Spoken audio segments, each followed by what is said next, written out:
All right, so I'm just going to show you a few pictures here. I didn't take a ton, unfortunately, over the years, but I did find a few. So this is kind of when I got it. You can see how bad, the bumpers are, especially discolored and um, kind of a mess. So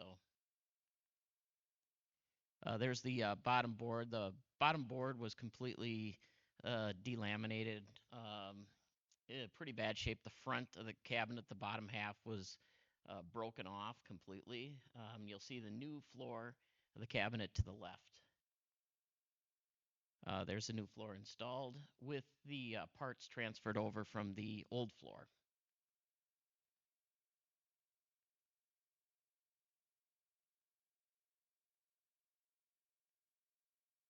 And there's the one side there. A lot of the stencils were in pretty rough shape. There's some repainting going on there. The floor being repainted. Legs being finished. There was no finish on any of the stained parts. And there's the cabinet getting set up there. Still no finish on the wood rails yet.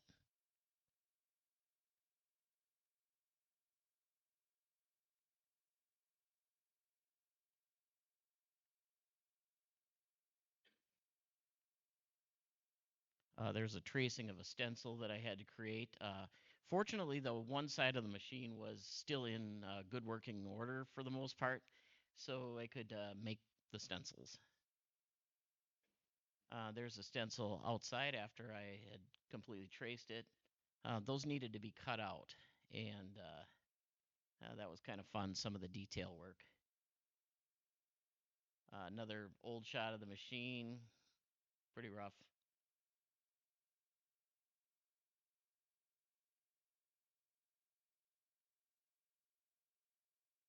There's the tracing of where it had been repainted at some time and it wasn't the exact shape.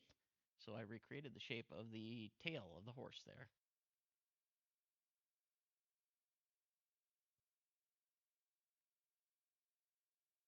And there's the inside.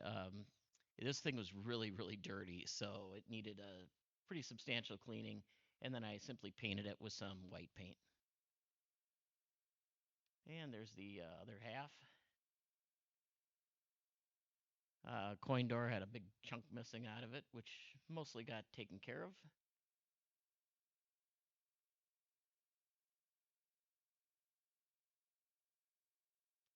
And as far as the leg bolt holders there, those were pulled out, repainted, etc. I used screws instead of the nails that they had put in at the factory, make them a little stronger. And there we have the finishing of the rails themselves. And it's coming along a little better. More staining, finishing of the wood.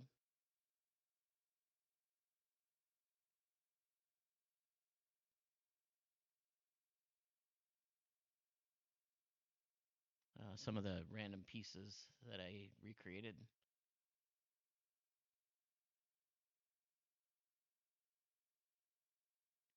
Here's some of the internals of the game. This game works basically when the nickel goes in and you push forward on the slide. It's very mechanical in nature. So it basically drops all the relays to reset the game. And then it also lifts up the ball catch pan to drop all the balls down into the tunnel to get to the ball lift. Here is a reproduction of the back glass partway through, um, getting some of the layers put in, etc. Those are the leg bolts that had to be made because there wasn't any with the machine. And there is a copy of the original ad. Simply got off the pinball database.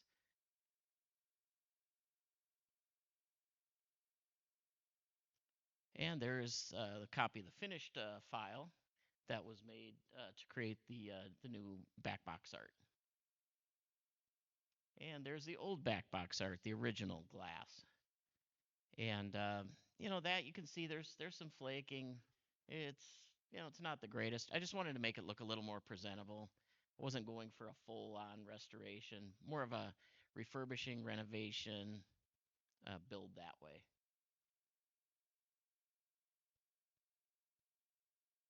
And there it's a playfield, kind of pretty much completed with the fresh rubber rings on it, um, bumper caps, etc. Kind of shows that. The machine does contain LEDs for the lamps. It's mainly warm white, and then all the inserts underneath, I did decide to put the frosted red in. Some of the back box has color matching LEDs in it as well. The brand purple and the Nevada wording also in red. Some of the yellows do have yellow LEDs in them. There's the inside of the coin door. And as you can see, how it all connects is there's a board on the inside of the cabinet, and there's little fingers on the coin door which make contact. You also see in the left-hand side of the picture that there is a power switch that was added by me, so it has a power switch now. Also, that buildup was added as well where the power switch goes. So the switch is recessed just like any other pinball. And there's the door in its closed position. There's the game up in playfield up. That is how it came to me, so that was not sanded down. I was hoping it wasn't that bad, but there you have it. Yep, there we got part of the missing animal there. Back end with some new glides on it. There's the underside of the playfield in case you're interested. Basically, when you're playing a game, the relay will lock down uh, when you earn a certain target or a certain bumper. Um, there's what the bumper looks like from the underside, right in the center of the picture. You're going to see that there's some special bumper skirts in this game, and they also have a metal ring with basically a carbon donut on the inside. There's the front half of the game with the ball lift and the plunger. More of the back door there. That upper switch there, that is what the nickel slide will engage. You'll see the hole on your right where the nickel slide goes in. And then there's a little arm that engages that to trip that coil. And then it also mechanically trips that whole relay bank on the inside. That is the end of the slideshow, so I'll continue on here with the presentation.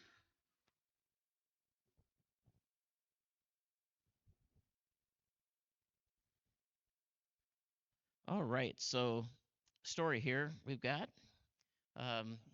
Picked up the game for $125. And basically what we have here is I had come to Expo a few years ago with a game, Williams Blue Chip, if anybody maybe remembers that, in the free play room. That game I picked up for $100. Anyhow, how I got the name of the seminar here, you'll find this quite interesting. When I picked up that blue chip, I only had 30 days to get it running and to get it here.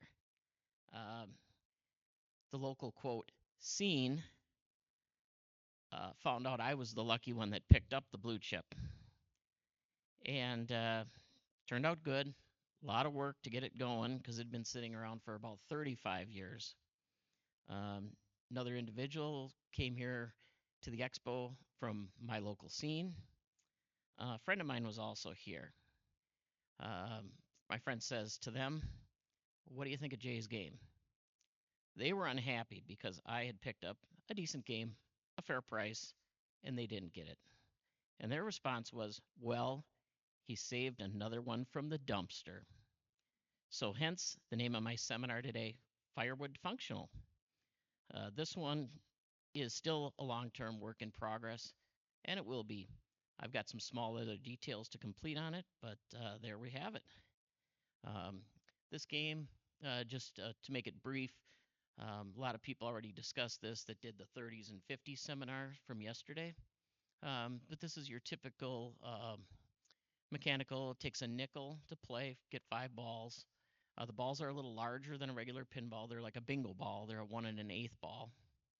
Um, Game uses light bulb scoring, as you can see there, where basically once you get done with the game, you add up all your points and get your total score.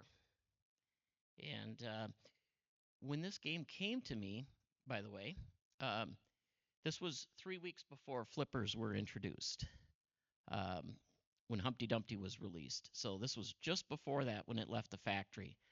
When I did get this game, somebody had retrofitted it with flippers, which they did not do a destructive job putting them in. So I was able to carefully take them back out. Um, there's two posts in the game that contain machine screws rather than a tapping screw, and those completely cover up the two holes that were left by the flippers. Um, the wires they just put in real quickly to connect the coils and such. Those were very easy to desolder without leaving any kind of a destructive mess. On the sides of the cabinet, I did use a couple of different size dowels to replug the holes and sand them smooth and refinish them. So there we go. Otherwise, the story on how I picked up this game is the owner had their house on the market and it sold immediately. And when I went over there, um, they had to do the closing in about a week apparently. Um, the nice part is I didn't have to do any negotiating on it. They wanted 250 for it. The owner's wife did all the negotiating for me. Um, she says to me that I have been there longer than the last four people to look at the game, and they all walked away. She then says to me that I can have it for 125, and then she sternly looks at her husband and tells him, "You have not looked at this game in 20 years, and this will not be going to our new house." And we have a buyer right in front of us. So there we go. Okay. So I pretty much covered this in the slideshow. Very rough shape. Stencils had to be redone mostly.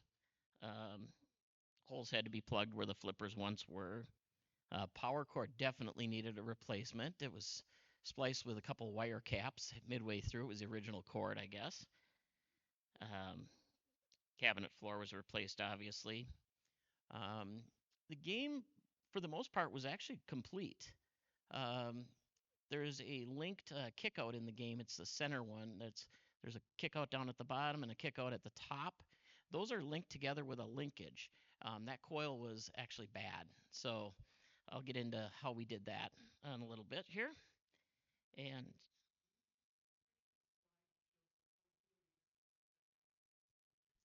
sure,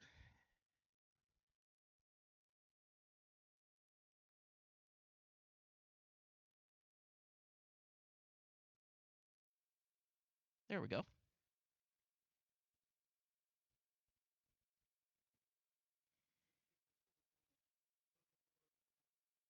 Yep. Yeah. So how this game works is you spell Nevada with the bumpers, and then United you'll spell with kickouts or those lanes on the left and the right. Um, Bonuses are earned in the game. What's kind of neat is this game, actually, for how old it is, it has a collect bonus. So once you get it in the kickout, after you've collected a certain amount of bonus, it will actually count down all that bonus for you. And at times, you can get a pretty solid bonus on this game. And yeah, basically, new bumper assemblies and posts. Mechanically, had to be gone through, switches cleaned, adjusted, etc. Um, Power switch was added, of course. Many dozens of coats of wax were required to bring this thing up to its shine that it needed. And obviously, rubber rings, like typically normal on any machine that you're going through. So at this time, we're going to talk about making some parts. So if Martin will come up here and he'll set the camera on the table here.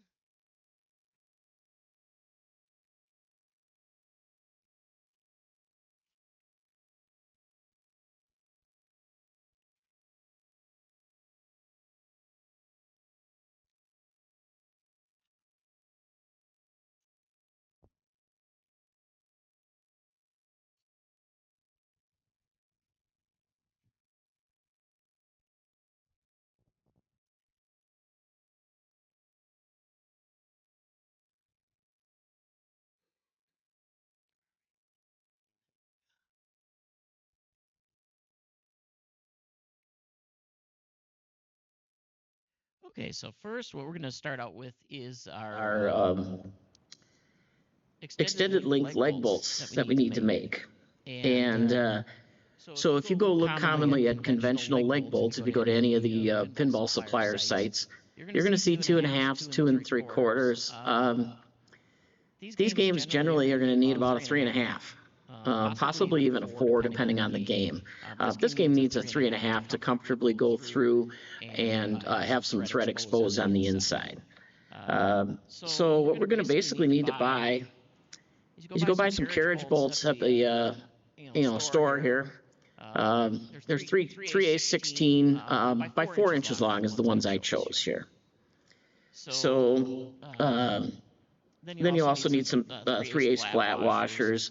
The fancy part, which I actually don't have one, to make them look really, really good, you'll get a chrome acorn nut, and there's a place in the vendor parts list there where you can get them. Those acorn nuts, they run about $3 a piece, so 3 times 8, you got about $25 in your trim hardware, but it makes the game look really nice, rather than just getting plain old hex bolts at a hardware store.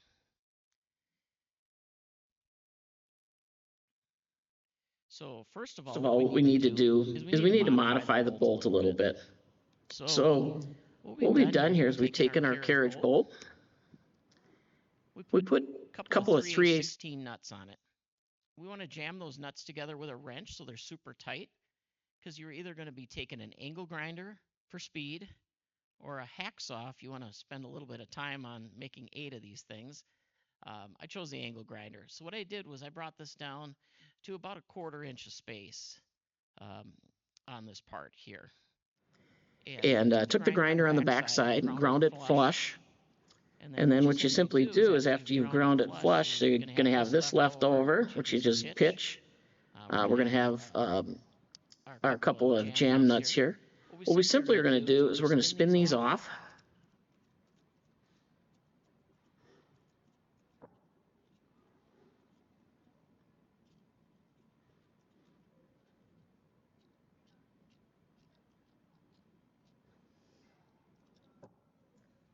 Okay, next what we would do is we would grab our acorn nut here. And what we're going to want to use on these, because these are going to technically be the head of our new bolt, even though they're a nut, is we're using some thread locker. And we want to use the red stuff for the strength. Because with red thread locker, as we most of us know, it's going to take some heat to loosen that and release that thread locker. So really all we need to do is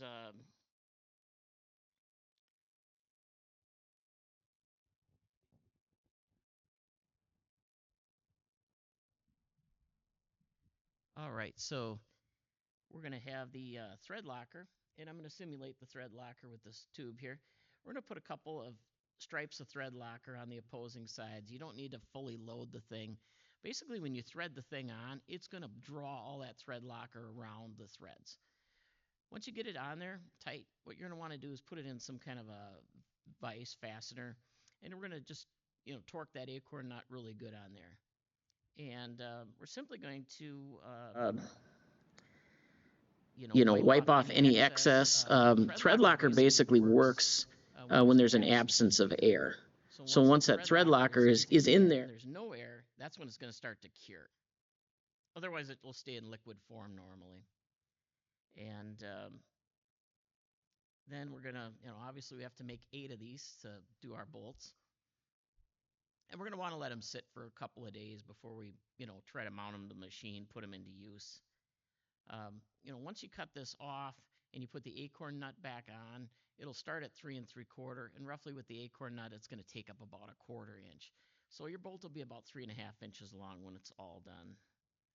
And then all we simply would do is we're going to add the 3/8 flat washer and mount the bolts to the leg on the machine and go from there. All right, so next we're going to go with the making of our skirts, which we need to do. Some people call these a conductive skirt, a stinger skirt, etc. They're a little different than what we see in today's machines and even from, the machines of the 60s and such. So what we do on this is we're going to take a skirt such as this, and we're going to clip the end off, generally right about where the taper starts there, to get it to the smaller part of the pin of the skirt. So as you can see here with this one, that's about how much we took off of that skirt. And the next step here is we are going to get a piece of this product here.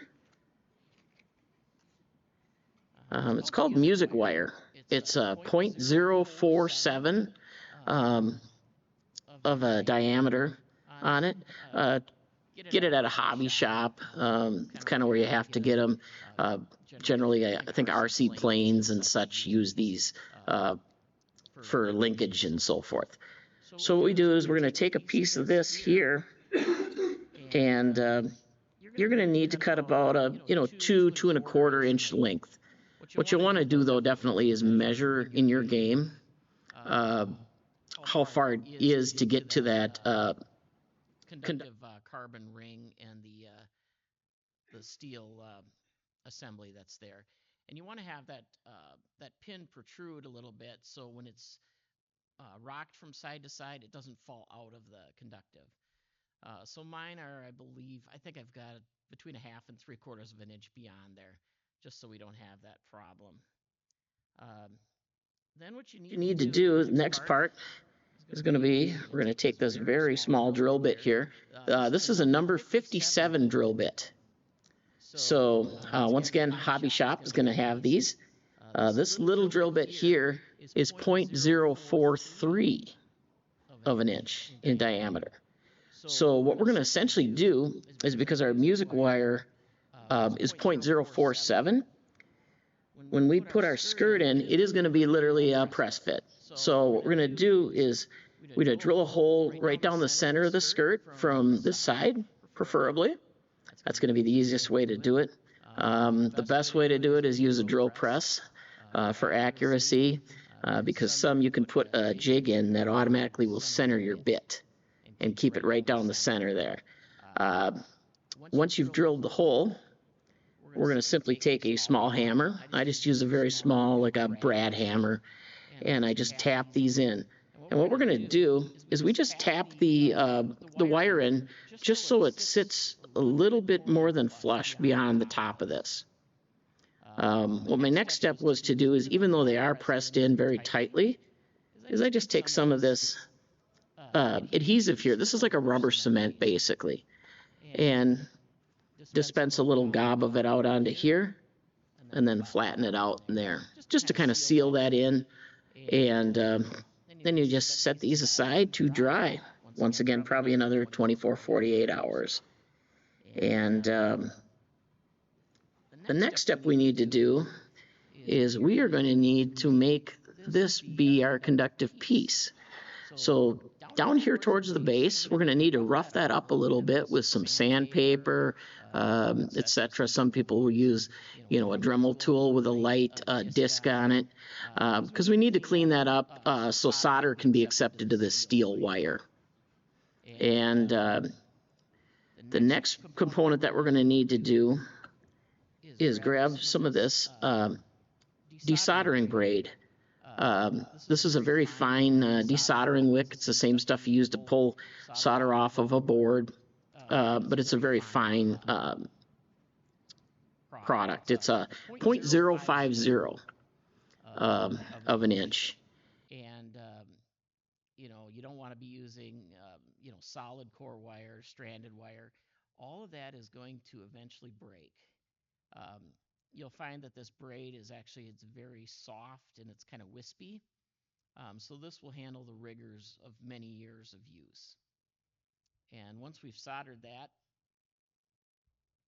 to our skirt, what we generally do is we're going to I like to put a knot in the braid so we get mechanical, and then we get a good electrical connection with the solder. And you're just going to trim these basically to however long they need to be to get to the point where you need to solder them underneath your game. What I generally do is I kind of figure out which direction it's going to be going. So if it's heading over to the right, what I'll do is I'll try to make that tail so it goes towards the right. And then we leave just a little bit of slack in it for the movement of the skirt. But anyhow, that's kind of how they're made, and obviously when we install them, we want to install with our point up, so the ball simply can't get stuck on them. If by some reason, when you're drilling these and one is a little off center, which, you have a couple of those, if it's not too bad, you can actually kind of give the wire a little bit of a bend to center that back up again. And basically, if you're going to the work to do these, you're best off replacing all these components. So in reality, we've got our base here, which goes down into the playfield. Then we have the spring component here. Skirt would sit right on top of that. And another thing I might add is when you get the skirts, you can get the 4-hole variety, because we don't need the ring and rod for a pop bumper. And then we're going to assemble our bumper base, bumper body. The ones on mine were all kind of a dark brown burgundy. They were pretty bad from light bulb over the years. Going to simply add a couple of screws here to hold that down to the playfield. We're going to put our 1.25" rubber ring onto our bumper here. Here's a completed one. And then we add a lamp socket of your choice, whether you want to go with the old style here, the metal ones, or the wedge base.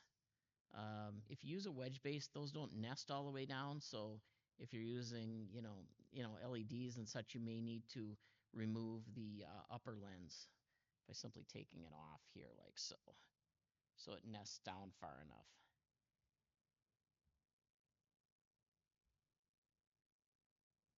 And then, we just simply reassemble it. The other way you too can adjust it as well is when you get this sticking through here and it's sitting at rest where the platter is completely level. Usually you can adjust those carbon rods simply with a screw, and then if you need to shift it out of the way or move it around or even bend a different angle to it, you most certainly can. I had one on mine that I had to, mess around with a little bit. But generally, that's kind of where we have it. Once this is all put together, you're going to simply have some new non-popping bumpers is kind of how these go by. And, at that point, we are all done.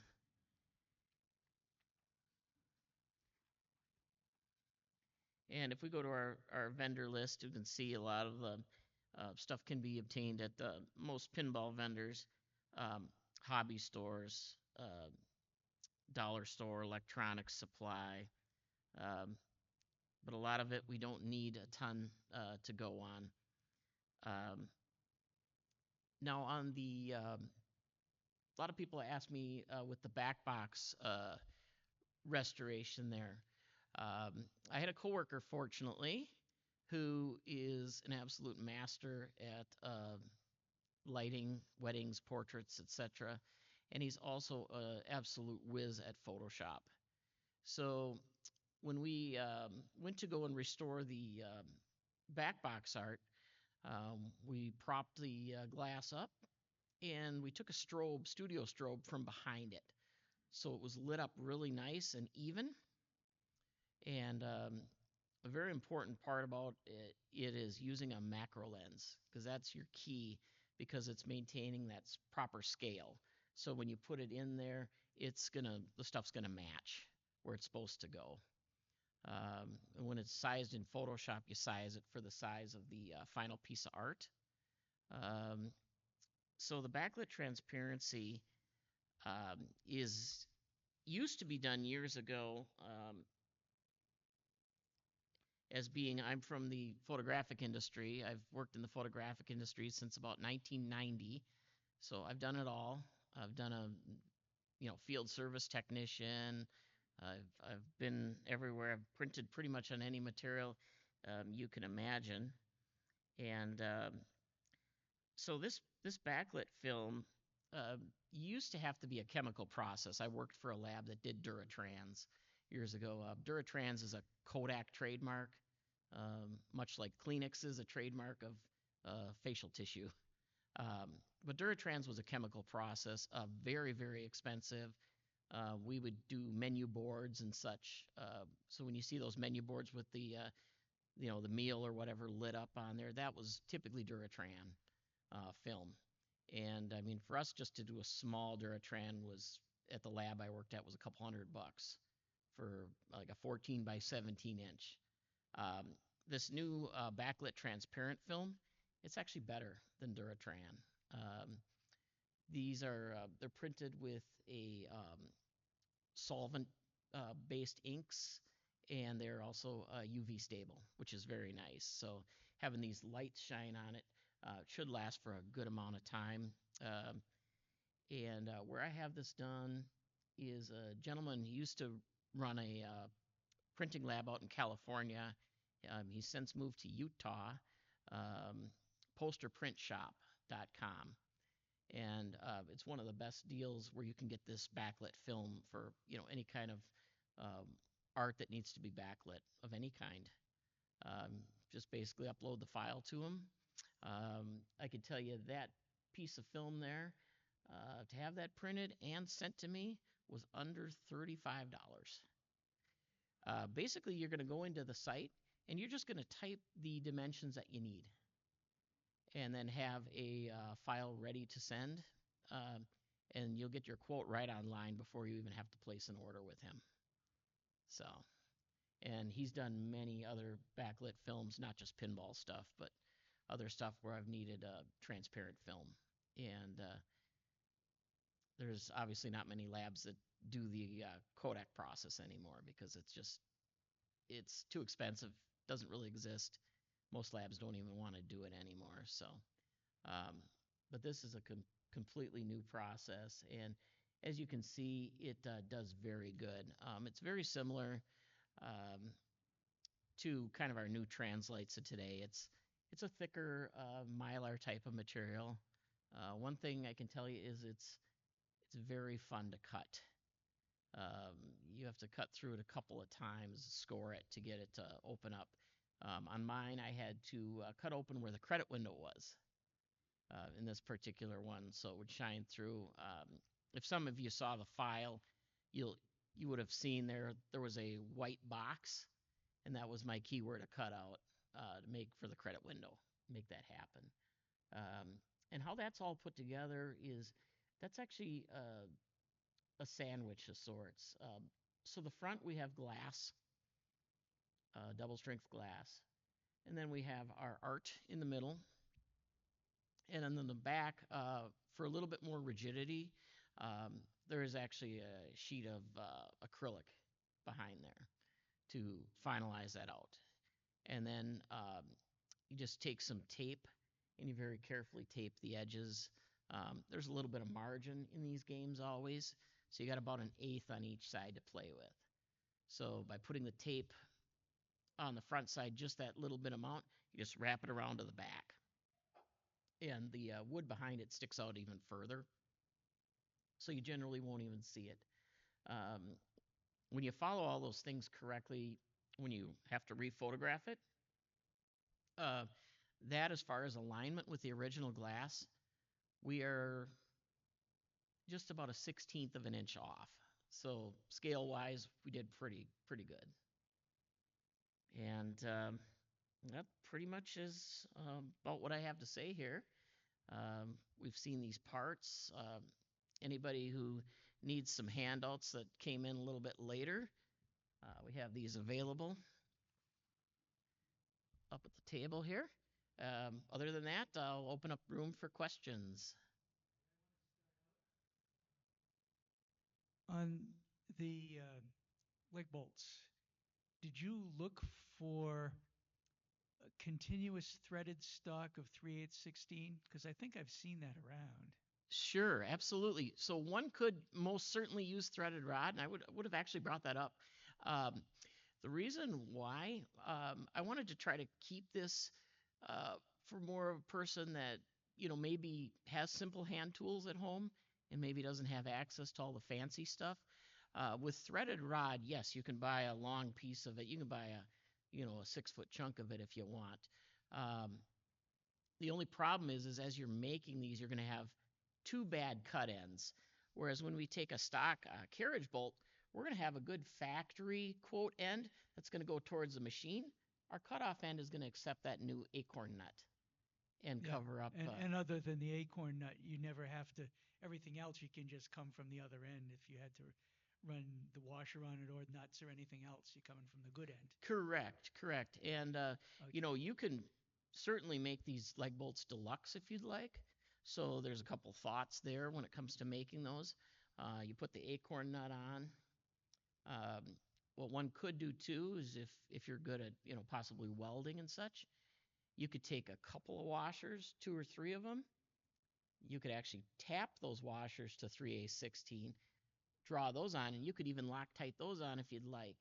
The other option that is, makes it easier in case you need to replace it would be is you could put the washer on, you could center it, and some people might just use some hot glue in the void because a 3/8 washer will give a little bit of play on each side.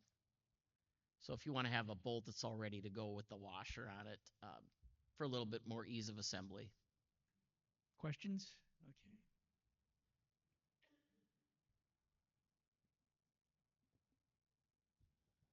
When you did your back glass artwork, how did you accomplish the backside masking that's normally there? Okay, so there is no backside masking.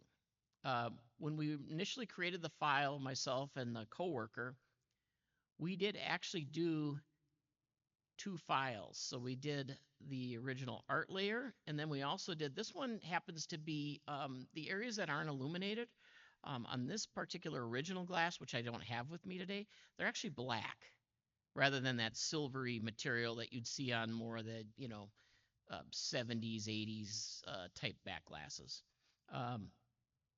As it turns out, with how good this material is, this material does have kind of a silvery layer on the back. That's standard with the material. We ended up not having to add the black layer that we actually had in Photoshop ready to go in case we needed to overlay it. So we didn't even need to overlay it. It works so well. Other questions? Could you just repeat what you were saying about the 16th inch difference? I didn't quite catch. Did you say that the entire piece was just a 16th of an inch smaller than the original? So in alignment process, if we were able to kind of, put a hole in there and see, literally my art is only a 16th of an inch off of where it should be. Because that was using the macro lens and getting that exact scale that we needed to. Which generally a regular camera lens is not going to accomplish due to the scaling of that lens. Could you repeat the name for that site you had for doing the printing? Oh, sure. For the backbox art. So that is posterprint.com or posterprintshop.com, excuse me. It's in the handout, right?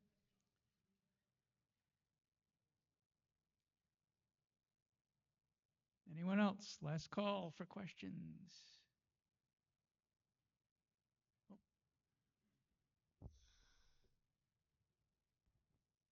From the time that you originally acquired the game to the state that you have it in now, approximately how long did you work on it? And is it more like how long did it take you to get it from there to here? So certainly, I bought the game in late 2012, and this by no means is a full-time project. This was, working on little bits and pieces as I could, and going with it from there. So the game still has a few more things yet to do on it.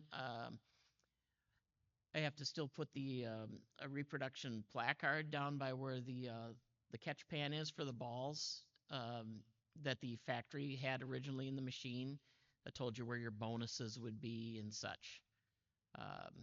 So I got to put that on yet, and a couple small things on the inside.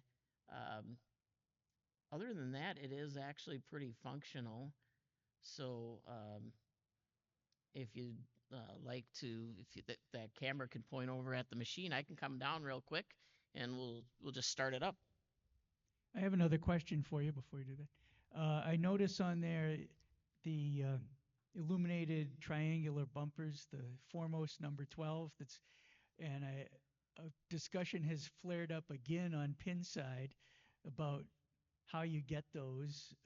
Those look like they're 3D printed. Yes, that is a portion I missed here in my outline, but fortunately, a friend of mine has a small 3D printer, and I actually sent him one of these here. There was a few of the original caps that came with the game, but it wasn't complete set. So I sent one of these bumper bodies to him, and after a few tries, he did get it. So. And the triangle ones? Yeah, I sent him an original triangular guide too, because luckily those were both on the machine, uh, and we weren't able to create it as ornate as the original, um, the deco caps. The other thing that I might have noted in here too is the Art Deco caps. They're pretty expensive if you can find them. I mean, 17 to 20 bucks a piece. And they're not going to come labeled at all. That's another thing that I've got to do too is label all my caps, with 1-N, 500 or 5,000, etc. So when you buy those, even the reproduction Art Deco caps, $17 to $20 a piece. This game's got 12 on there, so we do some quick math here. It's a little bit of an expenditure. The triangular guides and some of those diamond guides that are on some of the earlier Woodrails yet, those big diamond guides, we don't see those very often anywhere, unless somebody's got them used. A couple years in, I'd been looking on, various times on eBay. I did find somebody that had parted out a United game that was a year newer than this, and he had a bunch of coils and some of the armature pieces that go on the main relay bank. I spent 25 bucks on it, and I think that's great. With these kind of machines, you want somewhat of a survival kit to have. So I have those parts tucked away in case I need them. And then lastly, which I almost forgot to touch on, is the bad coil that we were talking about, the linked coil that's up at the top and connects to that middle kick out in the bottom. That coil was extremely weak. The ball would get in there, and it would just kind of push on it, and it would never push it out of the hole, no matter which one it went into. So fortunately with that is I was able to find, the key thing is finding the right physical size coil that's got the right, core in it and stuff that'll fit the existing. So I ended up finding it just so happened it was a Williams coil, which I think United actually kind of morphed into at a later date. That was physically the right size, fit into the existing bracket. And you want to make sure you choose a coil that's got equal resistance or higher resistance than the original. So what I had to do was carefully unwrap that Williams coil, and I had to unwind some wire off of it and then measure it as I went. You don't want to take too much off, but I think I took on that stock coil, I have it written down, so if I need to get another coil and make another one, I can do so. And I think I took 150 winds off of it or something before I got it just where I wanted it for its kick. And what I would do is I'd put it back into the game after I resoldered the tail, after you scrape the enamel, and then resolder the wire back to the lug. I would install it in the game and do a test game and see how well it kicked. And I got it just where I wanted it, just right. I didn't want to take any more winds off, so there it sat. And that's how it all works out. So I'll come down to the machine real quick if we've got a moment of time. Use this mic, yeah. Oh, sure.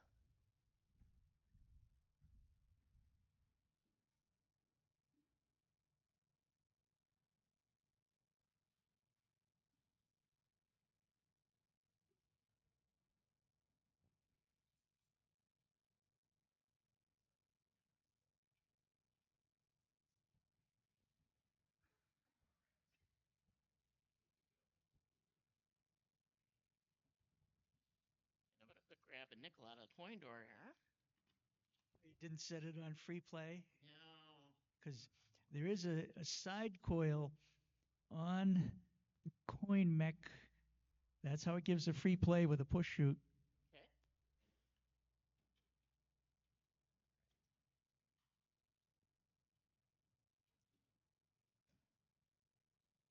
Oh, yes, and on this machine here, this coin door isn't on a hinge or anything. That's how a lot of these games work. So the coin door simply pulls out.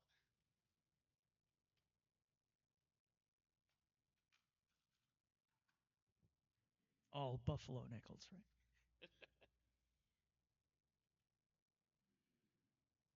All right, so just like regular typical vending machine coin mechanism, balls are all going to drop down into the catch chute there. And we are going to lift the ball here. This also is going to need a little bit of adjustment. It's not too level here sitting on this cart as well. No flippers, so it's kind of hands off, you know. Oh, and I just tilted it because it's on this cart. So this game's got two tilts in it. It's got a cabinet tilt down at the bottom. There's a triangular piece of wood that's in there. And if I tilt the whole game, so in another nickel goes here. Okay. So let's see if we can be a little more gentle with it here. There we go.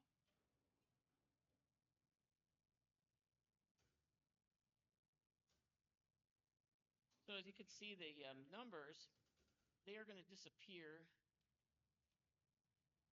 And we are not level here, so... Multi-ball. Multi-ball, yeah, we're going to play some multi-ball here. There we go. Tilted it again.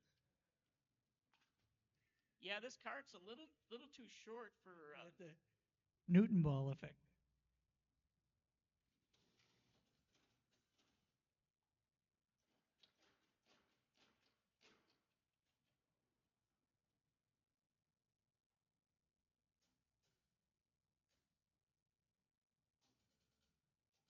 As you can see, we've got some light bulb scoring action that's moving along. Okay, there we got a kick out. And down it goes. As far as the playfield goes, there really wasn't any touch-up. The only thing I touched up was this stripe of blue that's in the shooter lane. And I just so happened to get paint that actually matched, so... There we go.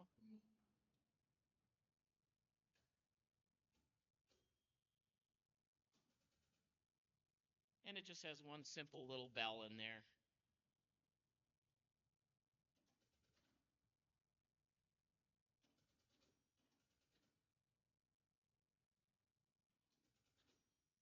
There it goes.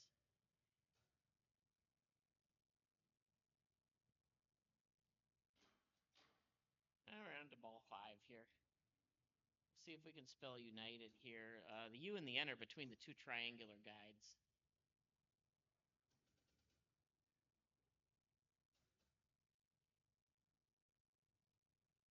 There we go. Got a kick out. So now it's going to be paying my bonus out because I earned whatever that was there. And we're going to get there. And now the bonus is up. Now it's going to count down and pay me out that bonus again.